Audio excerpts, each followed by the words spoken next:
Hi guys, nurses are going on strike for the first time in over 100 years. And while back in 2020, during the height of the pandemic, you had Tory MPs, the Prime Minister Boris Johnson, Nigel Farage, and right-wing commentators all clapping for the NHS. But when it came to paying a wage that would allow them to avoid food banks, the praise turned to anger. Here a journalist called Angela Epstein, who writes for the likes of the Daily Mail and The Telegraph, spoke to Nick Ferrari on LBC about striking nurses. She called the strikes immoral. Well, first of all, where's the money supposed to come from? So anybody who has to pay more money drives prices up in terms of services, and that gives horsepower to inflation. What about, as I said before, all the businesses that went to the wall? I have many friends and colleagues who literally went out of business, furlough or no furlough. Okay, what the hell has that got to do with nurses who are going on strike? The furlough scheme. Yes, certain businesses went out of business during the pandemic. That's sad.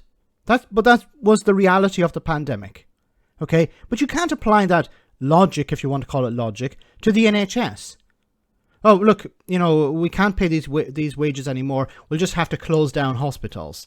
That's not what you want in a functioning society. I've said before, it's important that government at least fulfill two roles: providing health care to its citizens and providing education to the next generation. If you can't do that, then you have no business calling yourself a government. Really, there was a pandemic, and how are we going to pay for it? Once again, we have these right-wing Tories and right-wing commentators saying, how are we going to pay for this?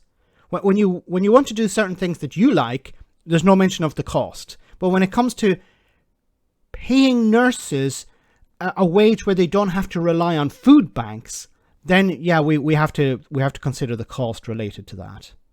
Because they couldn't sustain their enterprises because of the pandemic. And that's the other thing, Nick. We've just come out of a pandemic when we all bemoan the fact that the country came to a standstill. We begged for our liberty and our freedom to function again.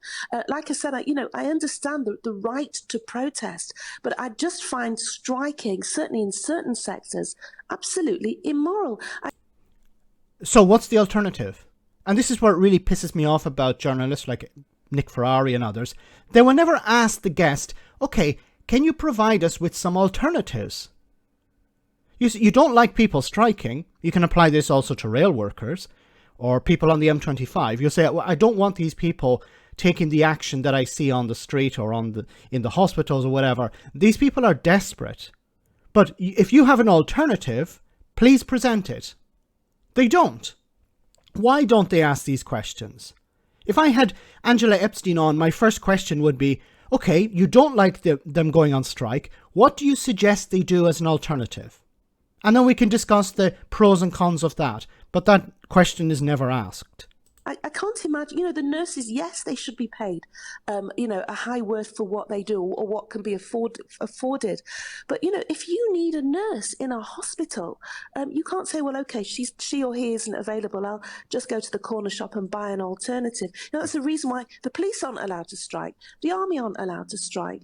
And I think certain services particularly, and I would include border forces in that, shouldn't be allowed to strike. There should be other ways of expressing their protest. Once again, what other ways? Now, notice she didn't actually mention why they're going on strike. She didn't actually say, okay, this is why they're going on strike, and this is my reaction to it. The reaction is only to the strike itself. The reason they're going on strike is not just because of wages, but also working conditions. There are fewer nurses available. That means that there's more of a workload on the existing staff. 1 in 9 nurses have already left this year. This year, 1 in 9 have left and have not been replaced. So that means that the staff that are available are doing a lot more work. Then they're going home. They don't have enough to feed their families, so they're going to friggin' food banks. What do you think that does to morale? And you're happy with that. You must be happy with that because you're not on the side of the nurses. You're not saying we need to pay them more. We need to encourage more people to come in. We need to invest more in the NHS. Why is she not saying that? She's saying, we and people like her are saying, what about the patients? What about the patients?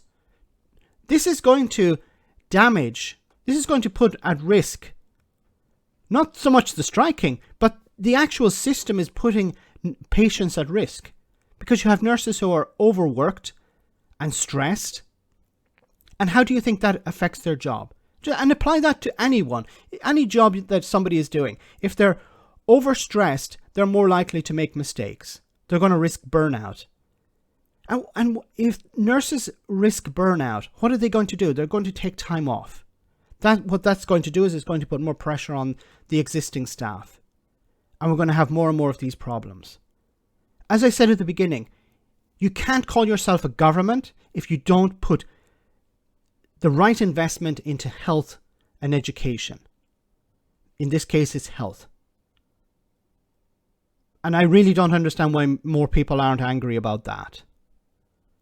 Let me know in the comment section, guys, what you think about all of this. As always, your comments are greatly appreciated. Thanks a lot.